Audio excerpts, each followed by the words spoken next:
வணக்க நண்பர்களே, உங்ககிட்ட இப்போ பேசிட்டு இருக்கிறது செண்பகம். இப்போ நம்ம சொல்ல போகிற கதையை கேட்டாலே மனிதன் செஞ்ச பாவங்கள் எல்லாமே அவனை விட்டு ஓடி போயிடுங்க. அந்தளவுக்கு பவர்ஃபுல்லான கதைங்க. இது என்ன கதைன்னா, கருட பகவான் விஷ்ணு பகவான் கிட்ட கேட்பாரு, மனிதன் செத்த பிறகு என்ன பண்ணுவான், எப்படி வருவான், என்னென்ன நடக்கும், கொஞ்சம் சொல்லு பகவானே, எனக்கு கொஞ்சம் விளக்கமாக சொல்லுன்னு கேட்பாரு கருட பகவான் விஷ்ணு கிட்ட. அதுக்கு விஷ்ணு சொல்லுவார். இப்போ பார்க்கலாம் வாங்க. இப்போ இது கருட புராண கதை. வாங்க இப்போ பார்க்கலாம். மனிதன் பூமியில் பிறக்கிறான் அப்படின்னாவே அவனுக்கு இறப்புன்னு ஒன்று நிச்சயமாக இருக்குது. பிறந்த உடனே எவ்வளோ உணர்ச்சிகளோட உயிரோட திரியிறான், அங்கே ஓடுறான் இங்கே ஓடுறான், திரிஞ்சு ஓடி விளையாடுறான், திரிஞ்சு அவ்வளோ உணர்வுகளோடு இருக்கிறான். ஆனால் இறந்த பிறகு எந்த ஒரு சலனமும் இல்லாமல் அந்த ஆத்மா எங்கே போகுது, என்ன ஆகுது அப்படின்றத தான் அந்த கதையில் சொல்கிறாரு விஷ்ணு பகவான் கருட பகவான் கிட்ட. இப்போ நம்ம பார்க்க போகிறது கருட புராணம். வாங்க பார்க்கலாம். கருடன் கேட்டதுக்கு விஷ்ணு பகவான் சொல்கிறாரு, கருடா, உலகத்தின் நன்மைக்காக இந்த ரகசியத்தை உனக்கு மட்டும் நான் சொல்கிறேன், கேட்டுக்கோ அப்படின்னு சொல்லிட்டு கருடங்கிட்ட சொல்கிறாரு. 86,000 காத தூரத்தை கடந்து யமதர்ம வாழக்கூடிய இடம் இருக்கும். அதான் யமதர்மனுடைய இடம். அது யமதர்மனுக்கு தூதர்கள் 3 பேர் இருப்பாங்க. அவங்க கையில் பாசக்கயிறு, முசுடம், இந்த மாதிரி கருவிகள்லாம் வச்சு பார்க்கவே கொடூரமாக இருப்பாங்க. அவங்கள வச்சு தான் மனிதன் என்னென்ன பாவங்கள் செய்தான் இறக்கிறதுக்கு முன்னாடியே போய் பார்த்துன்னுவாங்க அப்படின்னு அனுப்புவார். அந்த யம தூதர்கள் போயிட்டு யாருடைய கணக்கு முடியுதோ அவனுடைய கழுத்தை பாசக்கயிறை போட்டு சாவடித்து ஆவியாக கூட்டிட்டு யமதர்மங்கிட்ட கூட்டு போய் நிறுத்துவாங்க. யமதர்மம் பார்த்துட்டு, இவன் தானா, இவன் என்ன பண்ணுறீங்க, திரும்ப அவன் வீட்டுக்கு அனுப்பி வைங்க, அனுப்பி வச்சு 12 நாள் அங்கேயே இருக்கட்டும், 12 நாள் கழிச்சு திரும்ப கூட்டின்னு வாங்க என்கிட்ட அப்படின்னு சொல்லிட்டு யமதூதங்கிட்ட கட்டளை போடுவார். யமதூதர்களும் அந்த மாதிரி கூட்டின்னு போயிட்டு ஆவியை திரும்ப அவங்க வீட்டுக்கே 12 நாள் கழிச்சு கூட்டின்னு வரதுக்காக திரும்ப வீட்டுக்கு கூட்டிகிட்டு போவாங்க. அந்த மாதிரி விட்டதுக்கும் அந்த உயிர் என்ன பண்ணும், வீட்டில் பார்க்கும் யார் யார் என்ன பண்ணுறாங்க, நம்ம நினச்சி யார் யாரெல்லாம் அழுகுறாங்க, நம்ம உறவினர்கள்லாம் அழுகுறாங்களா, நம்ம பெத்த புள்ள பொண்டாட்டியெல்லாம் அழுகுறாளான்னு பார்த்துட்டு ரொம்ப கஷ்டப்பட்டு நிற்கும். அதுக்கப்புறம் பிணம் அந்த பணத்தை எரிப்பாங்க இல்லையா, எரிக்கும் போது 10 அடி கணத்தில் நின்று பார்க்கும் அந்த ஆத்மா பார்க்கும்போது, அந்த ஆவி பார்க்கும்போது நல்ல நல்ல செயல்களை அறநெறியை தவறாமல் இருந்த உயிராக இருந்தால் அந்த எரிக்கிறத பார்த்து மகிழ்ச்சி அடையும். அறநெறி தவறுனா இருந்தால் ரொம்ப கஷ்டப்படும் அந்த உயிரை, அந்த உடம்பை எரிக்கிறத பார்த்து. உயிர் இல்லாத வெறும் ஆவி அந்த 86,000 காத தூரம் போயிட்டு திரும்ப அவங்க வீட்டுக்கு வந்திருக்கு இல்லையா, வாசல் நின்றுன்னு கதறி அழுவோம். அந்த அளவுக்கு அதுக்கு பசி இருக்கும், தண்ணி தாகம் எடுக்கும். அந்த அளவுக்கு அவ்வளோ தூரம் போயிட்டு சில்ல தாகத்தோட பசியோட அழுவும். அதனால அந்த 12 நாளும் அவங்க வீட்டில் அவங்க பிள்ளைகள் படைச்சல் போட்டு பிண்டச்சோறு போட்டு படைப்பாங்க பார்த்தியா, அதுதான் அந்த ஆவிக்கு உணவாக இருக்கும். அதை சாப்பிட்டு தான் அது கொஞ்சம் திருப்தி அடைஞ்சு அங்கேயே இருக்கும். சாப்பிட்டு அங்கேயே இருக்கும்போது முதல் நாள் பிண்டத்தப்ப அந்த ஆத்மாவுக்கு தலை உருவாகும். 2வது நாள் பிண்டத்தப்ப கழுத்தும் தோலும் உற்பத்தி ஆகும். 3ஆம் நாள் பிண்டம் சாப்பிட்டு மார்பு உண்டாகும். 4ஆம் நாள் பிண்டம் சாப்பிட்டா வயிறு தோன்றும். 5ஆம் நாள் பிண்டம் சாப்பிட்டு தொப்புள் உருப்பதை தோன்றும். 6வது நாள் பிண்டம் படைச்சதை சாப்பிட்டப்ப புட்டை உற்பத்தி ஆகும். 7ஆம் நாள் பிண்டம் சாப்பிட்டதுக்கு அப்புறம் பிறப்பு உறுப்பு உற்பத்தி ஆகும். 8ஆம் நாள் பிண்டம் சாப்பிட்டா தொடை உற்பத்தி ஆகும். 9வது நாள் பிண்டம் சாப்பிட்ட அன்னைக்கு கால் உண்டாகும். 10வது நாள் பிண்டம் சாப்பிட்ட அன்னைக்கு அந்த ஆவிக்கு சரிதமே உண்டாகும். அதுக்கப்புறம் 11, 12ஆம் நாள் தன் குடும்பத்தோட அங்கே தங்கி இருக்கும். அதுக்கப்புறமா யமதூதர்கள் திரும்ப அந்த ஆவியை பிடிச்சிட்டு திரும்ப 86,000 காத தூரம் கூட்டிட்டு யமதர்மங்கிட்ட போகிறதுக்கு வருவாங்க அங்கே தூதர்கள். அந்த தூதர்கள் இந்த ஆவியை கூட்டின்னு போகிறது முன்ன மாதிரி கனப்பொழுதில் நடக்காது. இது ரொம்ப நாள் ஆகும். ஒரு நாளைக்கு 247 காத தூரம் தான் இரவு பகல் பாராமல் அந்த ஆவியை நடந்து காலால் நடக்க வச்சு கூட்டின்னு போவாங்க அந்த தூதர்கள். அப்போ ரொம்ப பசி எடுக்கும், ரொம்ப தாக்கமாக இருக்கும், அப்போ ரொம்ப வருந்தும். அது நல்ல செயலை செஞ்சுதான் இருந்தால், அறநெறி தவறாமல் இருந்தால் அதுக்கு ரொம்ப ஸ்மூத்தாக கூட்டின்னு போவாங்க யம தூதர்கள். ரொம்ப அறநெறி தவறி இருந்தால் அது படுற கஷ்டம் இருக்குது, அவ்வளோ கஷ்டப்படுங்க. வாங்க, இந்த பயணத்தின் போது முடிவா வைஷ்ணவ பட்டணம் அடையும் தூதர்களோடு அந்த ஆவி. அப்போ வரும்பொழுது அங்கே மிருகங்கள்லாம் ரொம்ப கொடூரமாக இருக்கும், பார்க்கவே ரொம்ப பயமாக இருக்கும். அங்கே நதிகள்லாம் இருந்தாலும் அந்த நதிகள்லாம் வெப்பம் ரொம்ப சூடாக இருக்கும். அந்த தண்ணி குடிக்க முடியாது. அங்கே இருக்கிற தண்ணிலாம் ரத்தம் மாதிரி தான், ரத்தம் தான் வரும், தண்ணியே வராது, ரத்தம் மாதிரி வரும். அங்கே தண்ணி தாகமாக இருக்கும் அந்த உயிருக்கு, ஆனாலும் அந்த தண்ணியை குடிக்க முடியாது. அங்கே அவன் பண்ண பாவங்கள் புண்ணியத்தை வச்சு தான் அங்கே தண்ணி கிடைக்கும் அந்த ஆத்மாவுக்கு. அப்படி இருக்கும்பொழுது அந்த ஆத்மா உயிரோடு இருக்கும்போது நிறைய சாமிகளை வழிபட்டு இருக்கணும், பெரியவங்களை மதிச்சிருக்கணும். அந்த உயிர் அப்போ புலம்போம், ஐயோ நம்ம பெரியவங்களை மதிக்காமல் போயிட்டேனே, கோயில் குறலாம் போகாமல் போயிட்டேனே, பெண்களை தெய்வமாக பார்க்காம தவறான கண்ணோட்டத்தில் பார்த்தேனே, பணம்னு அலைஞ்சி தானும் உதவி செய்யாமல் மற்றவங்களையும் உதவி செய்யாமல் தடுத்தேனே, யாருக்கும் எப்பவும் ஒரு நாள் கூட சாப்பாடு போடாத அன்னதானம் செய்யாமல் இருந்தேனே, எந்த ஒரு நல்ல நெறிகளை சொன்ன வேதங்களை நான் படிக்காமல் போனேனே, அப்புறம் புராணங்களில் சொன்ன கதைகள் எல்லாம் கட்டுக்கதைன்னு நான் ஏளனம் செய்தேனே, புராணங்களில் சொன்ன விரதங்களை எல்லாமே நான் பின்பற்றவே இல்லையே, அமாவாசை அன்னைக்கு பிண்டம் கொடுக்கணும் செத்தவங்களுக்கு, அதை கொடுக்காம மறந்தேனே, அதற்கு பிறகு மற்றவங்க செய்த நன்மைகளை நினைக்காம அவங்க செய்த குறைகளை சிறு சிறு தீமைகளை நினச்சி அவங்கள ஏளனம் பண்ணி அதை நான் பெருமைப்படுத்தி பேசினேனே, இதெல்லாம் தான் இதெல்லாம் நான் பண்ண பாவம் தான் என்னை இப்படி பண்ணுதேன்னு சொல்லிட்டு அந்த ஆவி அவ்வளோ வருத்தப்படும்.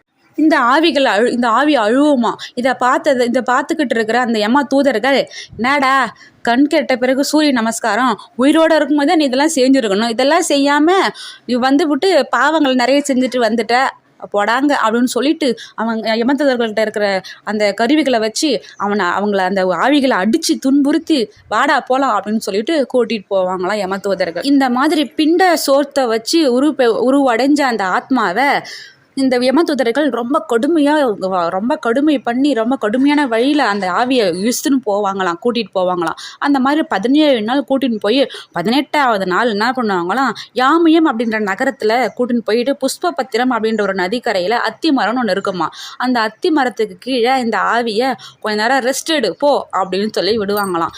அப்போ அந்த ஆவி ரொம்ப துயரத்தில் இருக்கிற ஆவி ஓன்னு ஓலமிட்டு அழுவுமா. இதை பார்த்துக்கிட்டு இருந்த யமதூதர்கள், ஏன் வாடா போலாம் அப்படின்னு சொல்லிட்டு திரும்ப துன்புறுத்தி கூட்டிட்டு போவாங்களாம். அந்த பாவ சரிதத்தை இருட்டு காடு முள்ளு நிறைந்த அந்த வழியில அந்த யமதூதர்கள் கூட்டிட்டு போவாங்களாம். அந்த வழியா ரொம்ப துன்பப்பட்டு அல்லல் பட்டு அந்த ஆவி போகுமா. அங்க அந்த முள் காட்டுல பிரேத கூட்டம் நடமாடின்னு இருக்குமா. அதுகிட்டலாம் லோல் பட்டு தான் அந்த ஆவியை கூட்டிட்டு போவாங்களாம். பிரேத சிரதம் எப்படி அங்க நடமாடுதுன்னா, அந்த கோமாதாவுக்கு எது ஒரு தர்மமும் பண்ணாதவங்க தான் அங்க பிரேதங்களா அலைவாங்களாம். அவங்க கிட்ட மாட்டிக்கிட்டு அந்த ஆவியை திரும்ப கூட்டிட்டு போவாங்களாம். அதை தாண்டி போனதுக்கு அப்புறமா சௌரிபுரம் அப்படின்ற ஒரு நகரத்தை போய் அடையுமா அந்த ஆவி. அங்க சங்கமன் அப்படின்ற ஒரு அரசன் இருப்பான். அந்த சங்கமன் அரசன் நினைச்ச உருவத்தை மாறக்கூடிய சக்தி வாழ்ந்தவன். புண்ணியம் பண்ண அந்த ஆத்மாவுக்கு நல்ல சாந்தமா காட்சியளிப்பார்.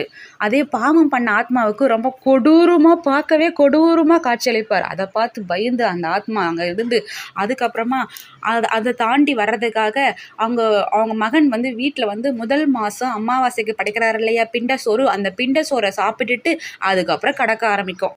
இதே மாதிரி பயணப்பட்டுன்னு இருக்கும்போது நாகேந்திர பட்டணம் ரொம்ப அது அழகாக சோலைகள் நிறைந்த பட்டணமாக இருக்கும். அங்கே போய் அந்த ஆத்மாவை கூட்டிகிட்டு அங்கே போய் கூட்டின்னு போய் விடுவாங்க தூதர்கள். அங்கே போகும்போது அவங்க பையன் வீட்டில் 2வது மாதம் அமாவாசை சாதம் பிண்ட சோறு படைக்கிறான் இல்லையா, அதை சாப்பிட்டுட்டு இலைப்பாரிட்டு அதுக்கப்புறம் இன்னும் அதை தாண்டி அந்த யமதூதர்கள் அந்த ஆவியை கூட்டிட்டு கந்தபுரம் நகரத்துக்கு போவாங்க. அந்த கந்தர்வம் பட்டணத்துக்கு வந்ததுக்கு அப்புறமா அங்கே அவங்க பையன் 3வது வீட்டில் 3வது மாதம் அமாவாசை பிண்ட சோறு படைக்கிறாங்க இல்லையா, அதை சாப்பிட்டுட்டு அதுக்கப்புறமா இரவு பகல் பாராமல் அந்த தூதர்கள் அந்த ஆவியை துன்புறுத்தி திரும்ப கூட்டிட்டு சைலகாமம் அப்படின்ற பட்டணத்துக்கு போகிறாங்க.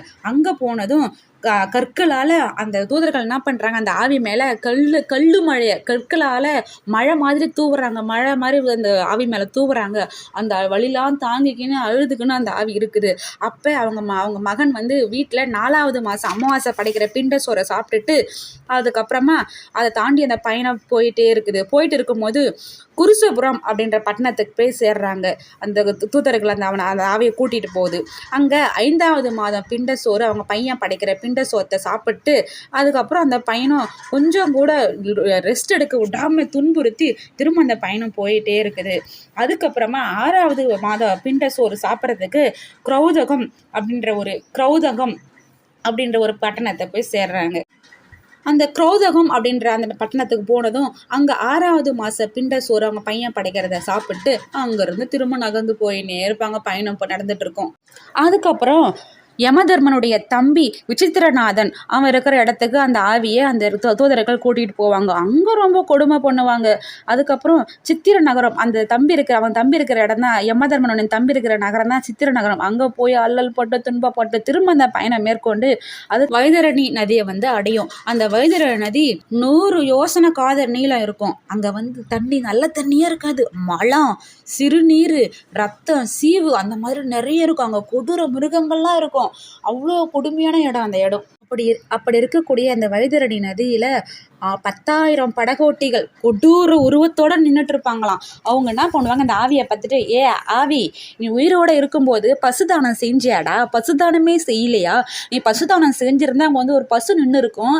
அதை பார்த்துட்டு நாங்கள் உங்களை இந்த நதியை ஒரு கணப்பொழுது ஒரு நொடியில் ஒன்று விட்டுட்டு இருப்போம், கடந்திருப்ப, நீ அப்போ தானமே பண்ணலையாடான்னு சொல்லிட்டு அந்த படகோட்டிகள் 10,000 படகோட்டிகள், கொடூரமான படகோட்டிகள் அந்த ஆவியை பார்த்து அவ்வளோ கேவலமாக பேசுவாங்களாம். அதுக்கு தான் உயிரோடு இருக்கும்போதே பசுதானம் செய்யணும். ஒரு பசுதானம் செஞ்சினா அது 1000 பசுதானத்துக்கு சமம். அதுக்கப்புறம் அப்படி இல்லைனாலும் நீங்கள் செய்யலைனாலும் கூட நீங்கள் செத்ததுக்கப்புறம் உங்கள் பசங்க அது மாதிரி உங்களை நினச்சி பசுதானம் செஞ்சால் அந்த புண்ணியம் உங்களுக்கு சேரும்.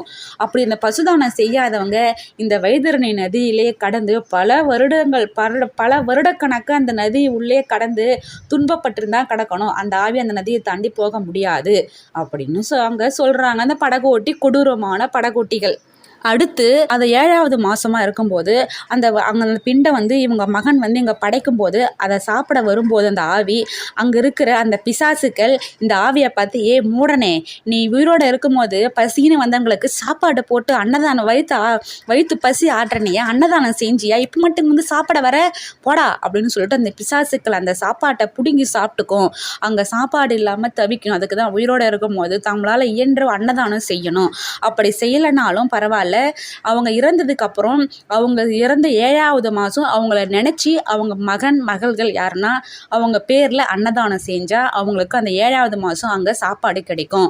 அதுக்கப்புறம் அவங்க செத்ததுக்கப்புறம் கும்பதானம் செய்யணும். கும்பதானம் செஞ்சிருந்தா அங்கே அந்த சின்ன ரவை தண்ணி கிடைக்கும் அந்த ஆத்மாவுக்கு. அதை குடிச்சிட்டு கொஞ்சம் திருப்தி அதை கடக்கும். அடுத்து பக்குவப்பதம் அப்படின்ற நகரத்தில் நாதாகரந்தம் அப்படின்ற பட்டணத்தை அடைஞ்சு அங்கே 8வது மாசிய பிண்டத்தை சாப்பிடும். அதாவது அவங்க பையன் படிக்கிற 8வது மாதம் அமாவாசை சாப்பாடு அதை சாப்பிட்டு அதுக்கப்புறம் அந்த பயணத்தை தொடர்ந்ததுக்கப்புறம் தாதாப்தபுரம் அப்படின்ற நகரத்தை தாதாப்தபுரத்தை அங்கே போய் அடைஞ்சு 9வது மாசிய பிண்டத்தை, அதாவது அவங்க பையன் 9வது மாதம் படைத்த அமாவாசை பிண்டத்தை சௌதரபுரம் அப்படின்ற நகரத்தை தாண்டி 10வது மாசம் பிண்டம் சாப்பிட்றதுக்கு பயோவர்சனம் அந்த நகரத்தை போய் அந்த பட்டணத்தை போய் அடையும் அந்த ஆத்மா. அங்கே போனதும் அந்த இடத்துல 10வது மாதம் பிண்டம் சாப்பிடணும். அப்போ அங்கே வந்து மேகங்கள் செம கடுமையாக விடாமல் மழை பேஞ்சபடியாக இருக்குமா.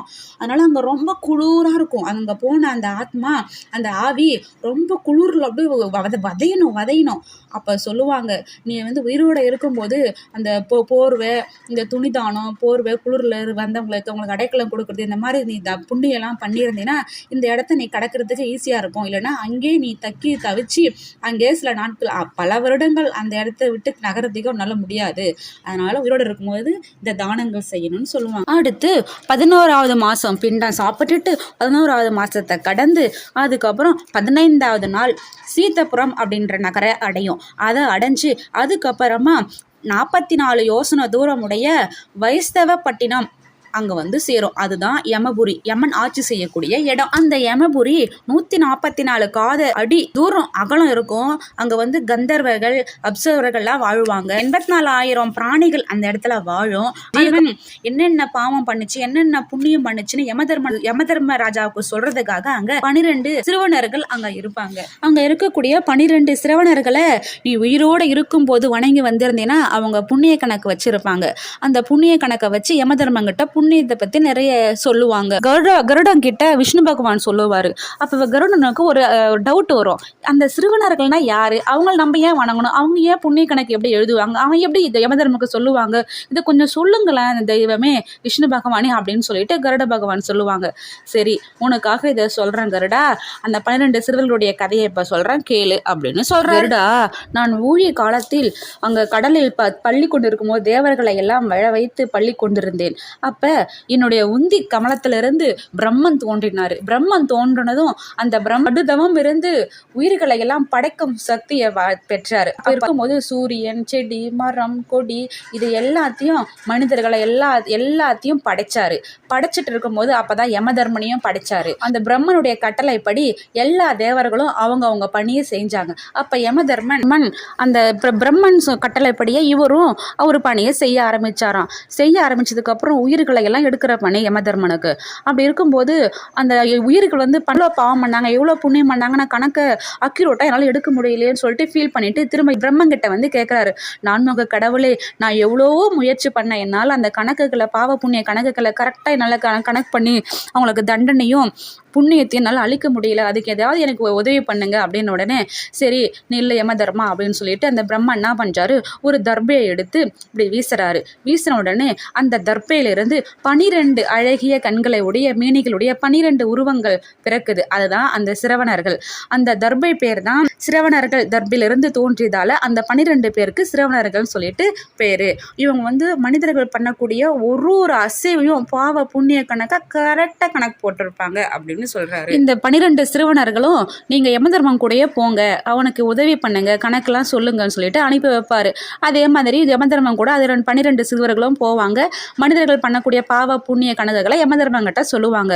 அந்த 12 சிறுவனர்கள் என்ன சொல்றாங்கன்னா, உயிரோடு இருக்கும் போது நல்ல காரியங்கள் அறநெறிகள் தவறாம தான தர்மங்கள் செய்த நீதி நெறியோட வாழ்ந்த அந்த ஆவிக மார்க்கமா போகாத புண்ணிய மார்க்கமா சீக்கிரமா யமலோகத்துக்கு கூட்டிட்டு போயிடுவாங்க. அங்க அறநெறிகள்லாம் தவறி ரொம்ப நியாயம் கெட்டு வாழ்ந்த மனுஷன் அந்த ஆவியை துன்ப மார்க்கமாக தான் கூட்டிகிட்டு போவாங்க.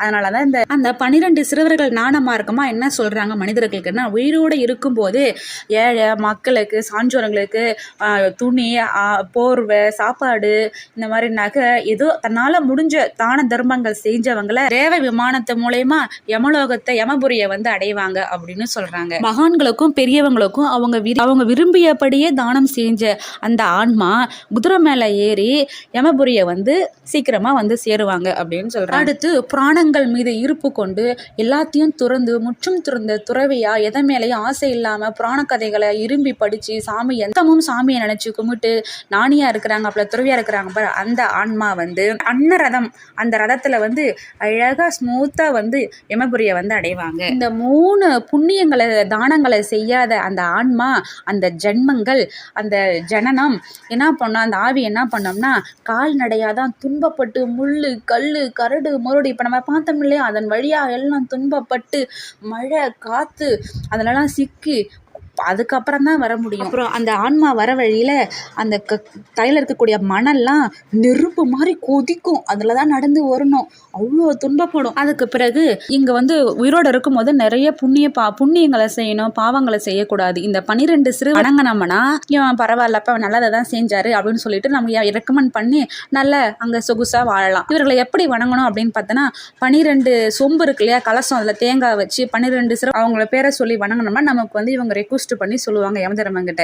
அது இல்லாத முக்கியமாக உலகத்தில் வாழும்போது அறநெறியோட நீதி தவறாம தான தர்மங்களை செஞ்சு யார் மனதையும் புண்படுத்தாம வாழ்ந்தாலே போதும் சொல்லிட்டு யமதர்மன் கருடா இந்த 12 தோற்றமுடைய சிறுவர்களை பற்றி சொல்லக்கூடிய இந்த கதையை கேட்டாலே நீ பண்ண பாவங்கள் பாதி உன்னை விட்டு விலகி போயிடும். அப்பேற்பட்ட இதை புண்ணியமான புராண கதை கருட புராணம். இந்த கதையை கேட்டாவே உன்னுடைய பாவத்தில் பாதி கழிஞ்சிரும் அப்படின்னு சொல்லிட்டு விஷ்ணு பகவான் கருடங்கிட்ட சொல்கிறாரு. சொல்லிட்டு அதனால் யாரும் பாவங்கள் செய்யாத நன்மைகளே செய்யுங்க அப்படின்னு சொல்கிறாரு. இந்த வாயிலாக நம்ம கருட புராணத்தை நம்ம தெரிஞ்சுக்கணும். நம்ம பாவங்கள் பாதி நிவர்த்தி அடைஞ்சு விட்டது. நன்றி.